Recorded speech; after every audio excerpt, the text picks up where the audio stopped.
Queridísimos amigos, bienvenidos nuevamente a nuestro encuentro de lectura y profundización en los escritos de la sierva de Dios, Luisa Picarreta. Y hoy quisiera continuar el discurso que comenzamos el sábado pasado. Trataremos acerca de la virtud de la humildad y su opuesto fundamental, al que conocemos comúnmente como el vicio de la soberbia.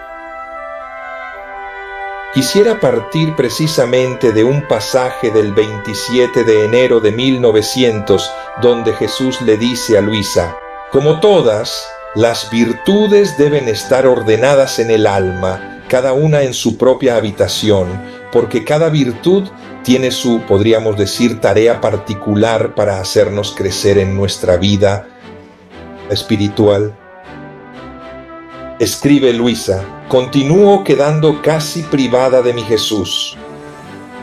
Mi vida se me va por el dolor, siento un fastidio, un cansancio de la vida. Decía en mi interior: oh, cómo se ha prolongado mi exilio, oh, cuál sería mi felicidad si pudiera romper los lazos de este cuerpo y así el alma tomaría libremente el vuelo hacia mi sumo bien.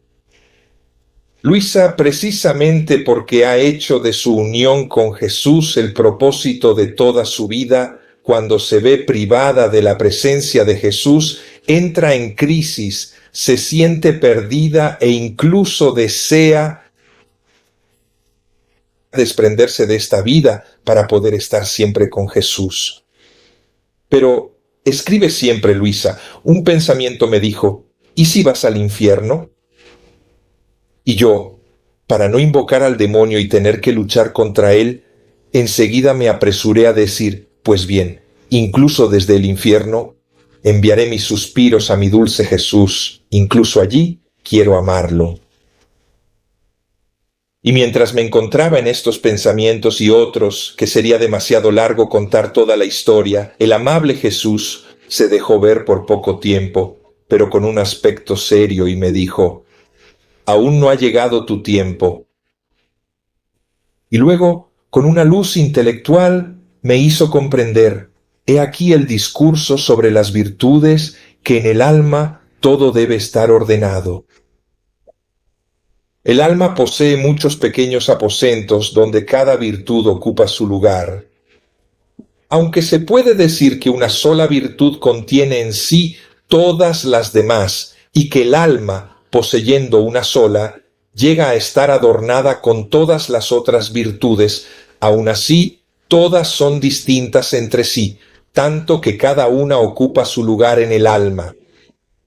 Y he aquí que todas las virtudes tienen su origen en el misterio de la Sacrosanta Trinidad, porque mientras es una, son tres distintamente, y mientras son tres, es una.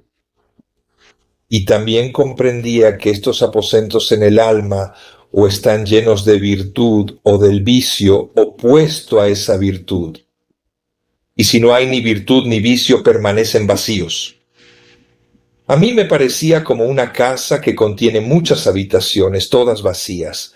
Sin embargo, de esas habitaciones, una está llena de serpientes, otra de lodo, otra tiene algún mueble lleno de polvo, otra está oscura. Ah, Señor, solo tú puedes poner en orden mi pobre alma. He aquí interesante esta reflexión que Luisa hace respecto a las virtudes y al lugar que deben ocupar las virtudes en nuestra alma. Las virtudes son importantes. Podemos decir que son indispensables para hacer crecer, para hacer madurar nuestra vida, no solo la espiritual, sino que a través de la vida espiritual también nuestra vida humana, porque las virtudes están ligadas a los comportamientos que tenemos en nuestro mundo, en nuestra manera de relacionarnos con nuestros amigos, con los demás. Y justamente dice Luisa que las virtudes son variadas porque tienen tareas diferentes entre sí, pero todas deben residir de manera ordenada dentro del alma. Y también es interesante esto: o hay vicio o hay virtud. Y por lo tanto depende de cómo vivimos. estas virtudes. Si las transformamos en vicios, es decir, si nos alejamos de las enseñanzas que nos da la palabra de Dios, del Señor, respecto a estas virtudes, cuando nos alejamos, se convierten en vicios que, en vez de llenar nuestra vida, la arruinan. Son como un mal humor dentro de nuestra vida. Jesús comienza, pasemos al siguiente pasaje, el del 28 de enero de 1900, a hablar de un instrumento importante que ayuda a que las virtudes permanezcan como tales, a no volverlas opuestas, a no hacer que vivan en nosotros como opuestas. Por lo tanto, como vicios, y el instrumento es el de la mortificación. Aquí sobre esto debemos detenernos. Un momento para entender qué es la mortificación. Ciertamente ahora Jesús lo explicará bien. También Luisa dirá lo que ha entendido respecto a la mortificación. Pero debemos partir de este supuesto. La mortificación, nosotros cuando hablamos de mortificación, siempre la vemos desde un punto de vista negativo. En cambio, en la experiencia espiritual y en particular en la experiencia mística, la mortificación es una herramienta a través de la cual el alma se purifica. Es vivir lo que me sucede, una humillación precisamente, una mortificación como ese instrumento que me pone a prueba, y la prueba es lo que purifica mi vida. Esto también está presente en la experiencia del pueblo de Israel. Si miramos al camino que recorrió el pueblo de Israel desde la salida de Egipto hasta la tierra prometida, hay ese periodo de 40 años en el que el pueblo vagó por el desierto, vivió en el desierto. Claro, y el pueblo lo vive como una prueba, como un momento en el que han afinado su relación con el Señor.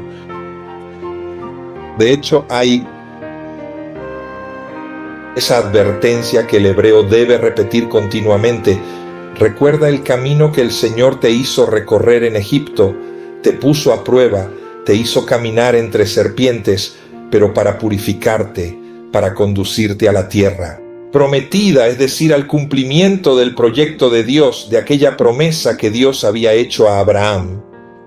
He aquí, yo pienso que también nosotros debemos aprender a mirar más allá de las mortificaciones en este sentido, es decir, asumirlas porque forman parte de nuestra vida. No podemos, por así decirlo, evitarlas, porque nos llegan, la vida misma nos da estas mortificaciones, pero todo depende de la manera en que las vivimos. He aquí, yo pienso que Luisa nos enseña precisamente a tomar todo aquello que es negativo, todo lo negativo que vivimos en nuestra vida, y vivirlo como una prueba, como ese instrumento precisamente, la mortificación que afina mi vida espiritual, la purifica, la hace más semejante a la de Jesús y me da esa fuerza para afrontar también todas las dificultades.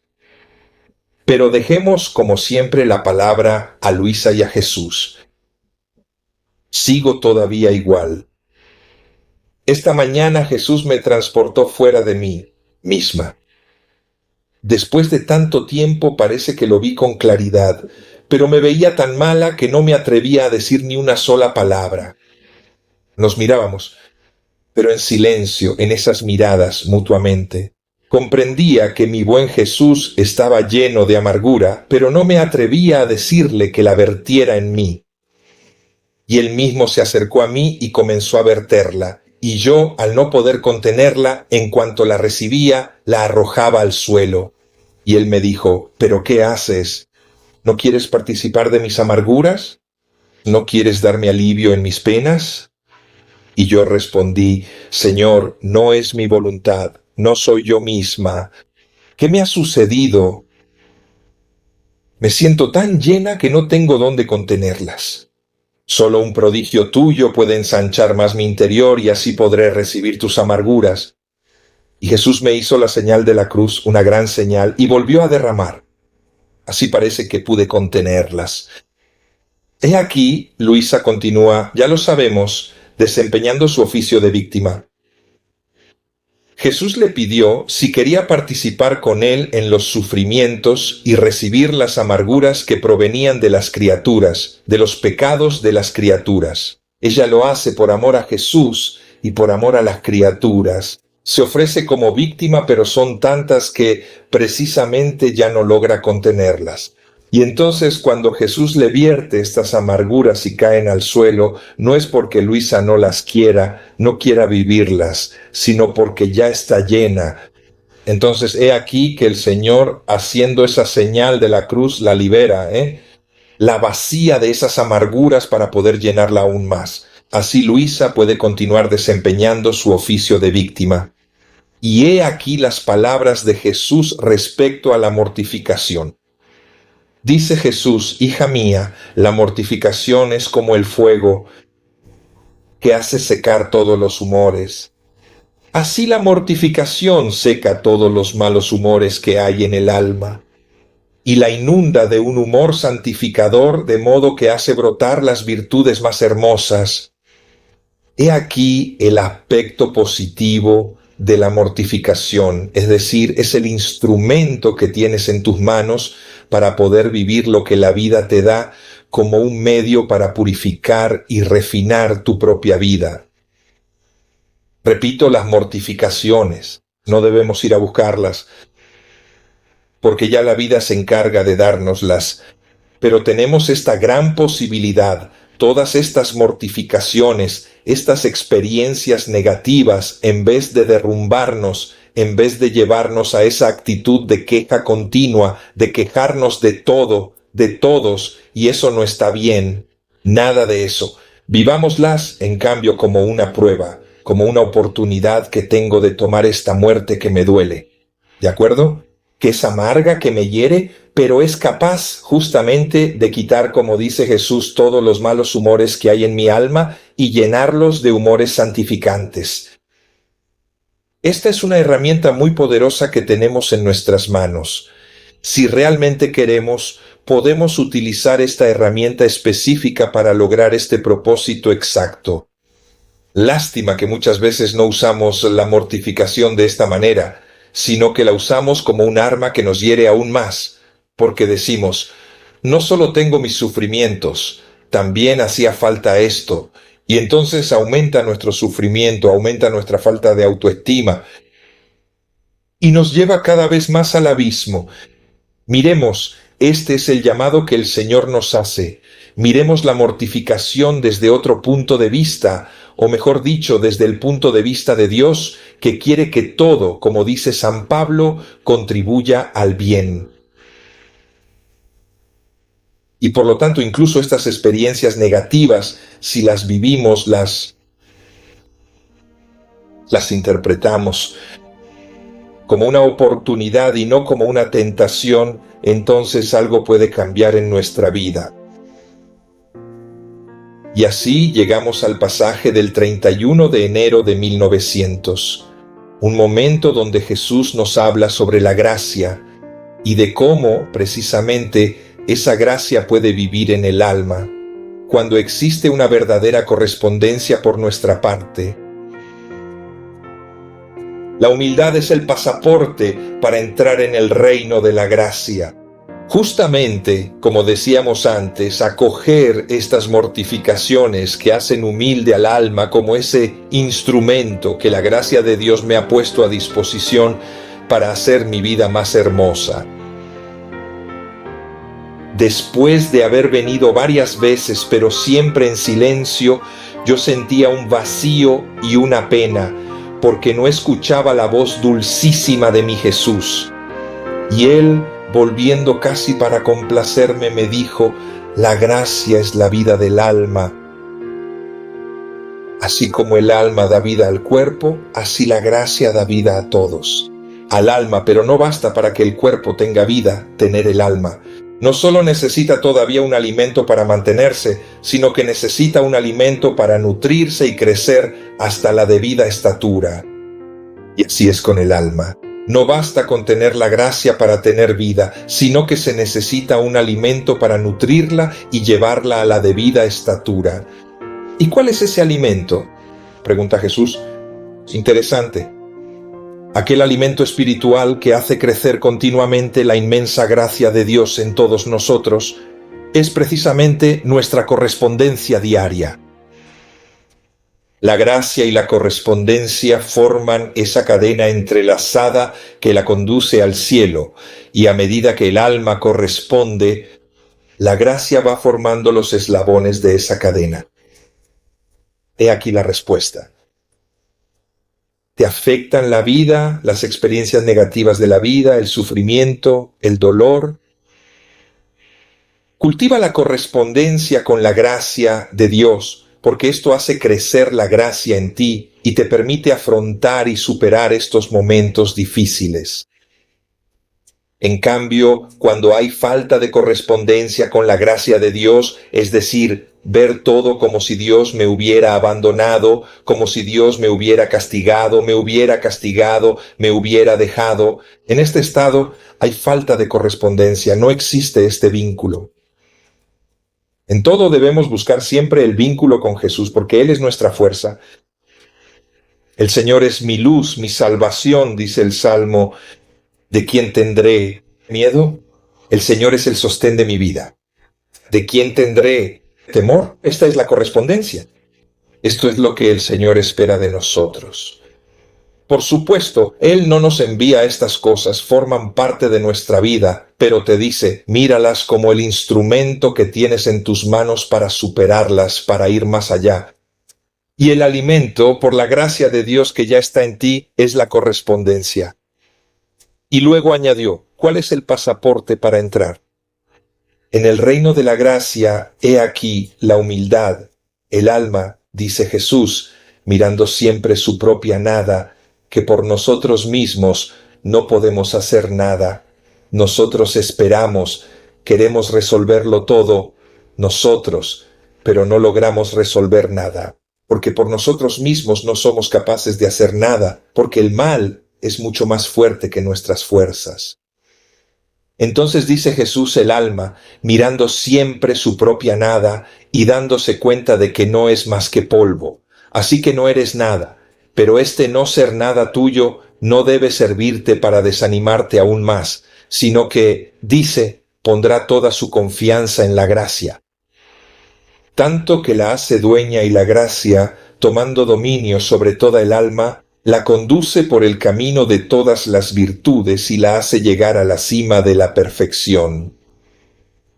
Observen detenidamente qué diversas posibilidades tenemos frente a toda esa maldad que nos golpea, que nos hiere profundamente y que nos humilla. Si nosotros ponemos en juego la correspondencia, pero sobre todo, si ponemos en juego la verdadera humildad, entonces éste se convertirá en nuestro pasaporte definitivo. La humildad nos permite entrar en la gracia de Dios y dejar que la gracia de Dios actúe en nosotros, de modo que, frente al mal, el mal no puede hacer nada, el mal desaparece, se desvanece ante la gracia de Dios.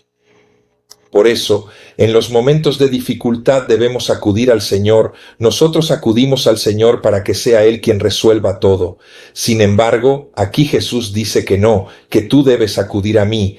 Debes venir para dejar entrar la gracia de Dios en ti, en cada uno de nosotros y dejar que ella tome el control. Nuestra vida debe estar dominada por la gracia de Dios. Y entonces sí, la gracia puede contrarrestar el mal, puede hacer frente a todas las dificultades. Y entonces Luisa, ante estas palabras de Jesús sobre la gracia, la correspondencia y la humildad, hace sus reflexiones. ¿Y quién será el alma sin la gracia?, se pregunta Luisa. Me parecía como el cuerpo sin alma, que se vuelve maloliente y hace brotar gusanos y podredumbre por todas partes, hasta el punto de convertirse en objeto de horror incluso para la vista humana. Así el alma, sin la gracia, se vuelve tan abominable que causa horror a la vista, no de los hombres, sino de Dios. 3 veces santo. Ah, Señor, líbrame de tanta desgracia y del monstruo abominable del pecado. He aquí, Luisa ha comprendido esta enseñanza de Jesús, ha entendido que la mortificación, así como la correspondencia a la gracia de Dios y sobre todo la humildad, son esos caminos que permiten a Dios estar en nosotros. Y este es el principio de esa vida en la divina voluntad que luego Jesús explicará aún mejor a Luisa en los volúmenes sucesivos, especialmente en el volumen 13, 14 y 15, donde se habla de obrar en la divina voluntad, o mejor dicho, en el divin querer, es decir, en la divina voluntad actuando en la vida del hombre. Estos son los presupuestos. Si no hay correspondencia, si no hay una vida vivida en la humildad, una vida de gracia, en consecuencia, si no existe esto, no podemos pensar en poder vivir en la divina voluntad. Aprendamos de estos primeros pasos. Estos primeros volúmenes estamos solo en el tercero de 36, pero los primeros 10 volúmenes son muy importantes, porque son como la base, que luego descubrimos que la base es la vida cristiana normal, no son cosas nuevas las que se nos dicen, que Jesús le dice a Luisa, son cosas que forman parte del patrimonio de la tradición espiritual de la Iglesia. Jesús no hace otra cosa que decirle a Luisa y a través de los escritos de Luisa a nosotros que no vayamos a buscar quién sabe qué camino o qué solución, como tantas veces hacemos los cristianos, que seguimos al primer gurú, las primeras apariciones sorprendentes y entonces nos lanzamos por ahí. Dice que no, que tomes la vida ordinaria de fe, la vida según las virtudes, que empieces desde ahí, porque si construyes bien tus cimientos ahí, entonces podrás comprender el don que quiero darte al hacerte vivir en la divina voluntad. He aquí estamos en los rudimentos, estamos en los primeros pasos, pero que son fundamentales.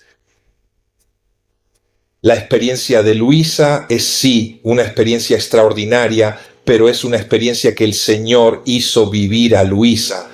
Pero lo hermoso de estos escritos no es que nosotros tengamos que hacer todo lo que ella hizo. Debemos acostarnos en la cama como lo hizo Luisa. Debemos sufrir como sufrió Luisa. Esa es su experiencia, que es única y nadie. Es más, cometeríamos un error si quisiéramos hacer la misma experiencia que Luisa. Sin embargo, Jesús, a través de Luisa, nos indica el camino, el método, que es partir de una vida cristiana sólida, una vida cristiana anclada en Jesús y en su palabra.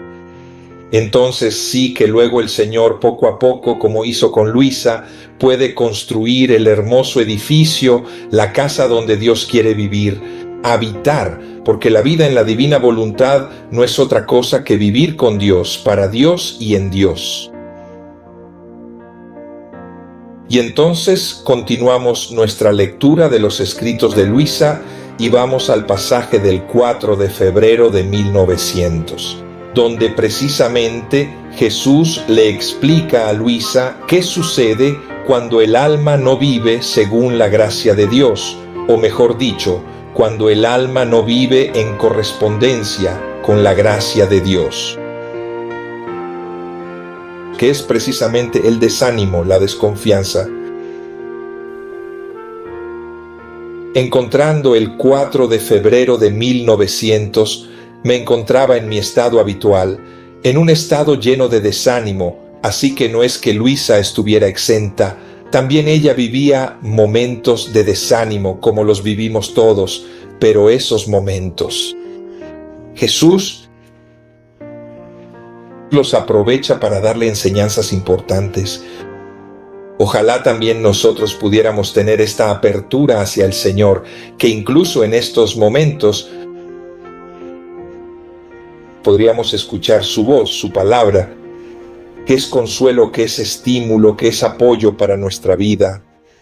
Encontrándome en un estado lleno de desánimo, especialmente por la privación de mi sumo bien, esta mañana apenas se dejó ver, me dijo, el desánimo, palabras santas las de Jesús, el desánimo es un humor infeccioso que infecta las flores más bellas y los frutos más apreciados y penetra hasta el fondo de la raíz.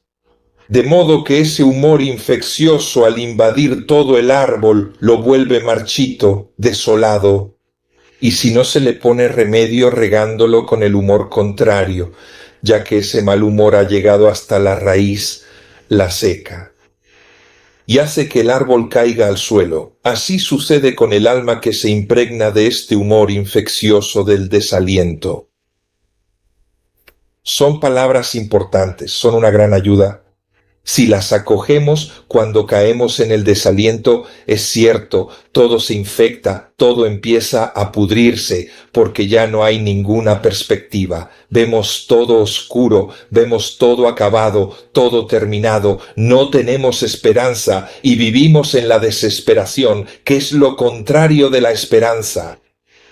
Aquí es donde Jesús nos dice, tengamos cuidado, porque cuando el alma vive del desaliento, al final esa savia, como en el árbol, cuando toma ese humor malo, llega a la raíz, la pudre y hace caer el árbol. Y Luisa, con todo esto, yo me sentía aún desanimada, completamente recogida en mí misma, y me veía tan mala que no me atrevía a lanzarme hacia mi dulce Jesús. Mi mente estaba tan ocupada que para mí era inútil esperar más como antes. Sus continuas visitas, sus gracias, sus carismas. Para mí todo había terminado y él, casi regañándome, he aquí por qué Luisa, aún escuchando la enseñanza de Jesús, las palabras de Jesús que querían sostenerla continuamente en su desaliento, ahora Jesús comienza un poco a reprenderla. ¿Qué haces? ¿Qué haces? ¿No sabes que la desconfianza vuelve al alma moribunda? Pensando que debe morir, ya no piensa en nada, ni en adquirir, ni en poner a trabajar, ni en rebajar su vida, para remediar sus males. No piensa en otra cosa, para ella todo ha terminado. Está describiendo no solo el alma de Luisa en ese momento, sino también muchas de nuestras situaciones que vivimos. Es cierto, cuando nos falta la confianza, nos falta todo. Parece que todo ha terminado, que todo está terminando, que ya no hay esperanza. Pero si seguimos dándole vueltas a estos pensamientos, se acabó. Y no solo eso, continúa Jesús, no solo vuelve al alma moribunda, sino que la desconfianza hace que todas las virtudes estén a punto de expirar. Es el veneno que corroe incluso las virtudes más hermosas que tenemos. Las arruina, no las deja, no les da ese alimento que las hace crecer, porque falta la gracia de Dios, porque hemos alejado la gracia de nuestra vida, la hemos mantenido lejos. Y aquí está Luisa. Ah, Señor, me puedo imaginar viendo este espectro de la desconfianza, que se ve tan desolado, triste y demacrado, temeroso y todo tembloroso, y toda su destreza no consiste en otra cosa que, con puro ingenio o solo con el miedo, llevar el alma a la tumba. Pero lo peor es que este espectro no se muestra como enemigo, de modo que el alma pueda burlarse de sus palabras o de su miedo, sino que se muestra como amigo y se infiltra tan dulcemente en el alma. ¿Cuántas veces nosotros, esto es la autocompasión, es decir, nos compadecemos continuamente, pobrecito, claro, realmente te están pasando de todo, una cosa tras otra, realmente has sido abandonado. Y sobre esta autocompasión nos acomodamos y nos quedamos ahí, construyendo nuestra tumba porque nos lleva cada vez más abajo, nos desanima continuamente. Pero más que este espectro justamente no se muestra como enemigo, nos volvemos amigos de nuestros miedos, amigos de nuestra autocompasión. Y, como dice Luisa, esto se infiltra tan dulcemente en el alma que si el alma no está atenta, al ver al amigo fiel que agoniza junto a ella y llega a morir con ella, difícilmente podrá liberarse de su artificiosa maestría. Y luego se entra en este círculo continuo. Y quisiera concluir con este pasaje del 5 de febrero de 1900, donde Jesús precisamente le explica a Luisa que la virtud necesita de su contraste para fortalecerse en su ejercicio, para ser virtud. Continuando en el mismo estado, con un poco más de coraje, pero no completamente libre, mi queridísimo Jesús, al venir, me dijo: «Hija mía, a veces el alma siente un obstáculo en alguna virtud y el alma, esforzándose, supera ese obstáculo. Entonces la virtud queda más resplandeciente y más arraigada en el alma. Pero el alma debe estar atenta para evitar que ella misma no suministre la cuerda para dejarse atar por la desconfianza. Y esto lo logrará restringiéndose siempre, sin salir jamás del círculo de la verdad». He aquí, Jesús le dice a Luisa, el contraste en las virtudes debe servirte de estímulo. He aquí, yo pienso que el mensaje que estos pasajes que hemos escuchado hoy, que hemos leído juntos, comentado juntos, tienen un mensaje positivo, aún hablando de realidades que para nosotros son negativas. Nos hace entender que nuestra vida debe ser una vida de lucha, pero no solos, luchar. Nos invita a luchar con Dios, a vivir junto a Dios todas nuestras experiencias. Nosotros queremos a Dios solo para las cosas bellas, pero el Señor lucha con nosotros también en las experiencias negativas y nos indica el camino, la mortificación, el instrumento, la humildad y la actitud correcta. La gracia de Dios debe ser alimentada por esta humildad, por la correspondencia, no por el desánimo. He aquí, queridos, nos despedimos con esta invitación ante las experiencias negativas que nos hacen sufrir en la vida. En vez de alejarnos de Jesús, busquemos a Jesús, no porque sea Él quien resuelva nuestros problemas, sino para que el Señor pueda venir a estar con nosotros y con nosotros luchar como Él fue capaz de luchar. Que os bendiga Dios Todopoderoso, Padre, Hijo y Espíritu Santo. Amén. Les deseo que continúen teniendo un buen día, un buen sábado y hasta el tercer sábado del mes de agosto